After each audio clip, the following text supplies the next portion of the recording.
कोल्हापूर जिल्ह्यातील सांगवडे इथं तब्बल 80 फूट खोल विहिरीत पडलेल्या कोल्ह्याची वन विभाग आणि वन्यजीव बचाव पथकानं धाडसी आणि तांत्रिक पद्धतीनं यशस्वी सुटका केली। वैद्यकीय तपासणीनंतर या कोल्ह्याला पुन्हा नैसर्गिक अधिवासात मुक्त करण्यात आलं।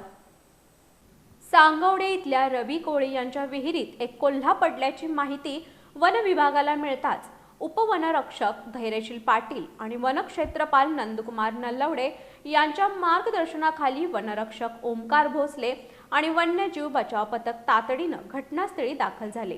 घटनास्थळी पाहणी केली असता सुमारे 80 फूट खोल विहिरीत कोल्हा अडकून पडल्याचं निदर्शनाला आलं। त्यानंतर गिर्यारोहण तंत्रज्ञानाचा वापर करून अत्यंत कौशल्यानं बचाव मोहीम राबवण्यात आली। या मोहिमेस ॲडव्हेंचर गिअरचे विनय कालेकर यांचंही सहकार्य लाभलं। अखेर अथक प्रयत्नांनंतर कोल्ह्याला सुखरूप बाहेर काढण्यात आलं।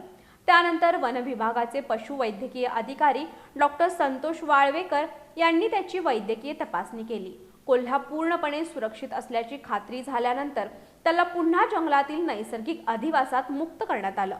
या बचाव मोहिमेत वन्यजीव बचाव पथकाचे आशुतोष सूर्यवंशी, ओमकार काटकर, यश खबाले, वैभव आवळे, आकाश भोही, राकेश शिकरे आणि तेजस कांबळे यांनी सक्रिय सहभाग घेतला।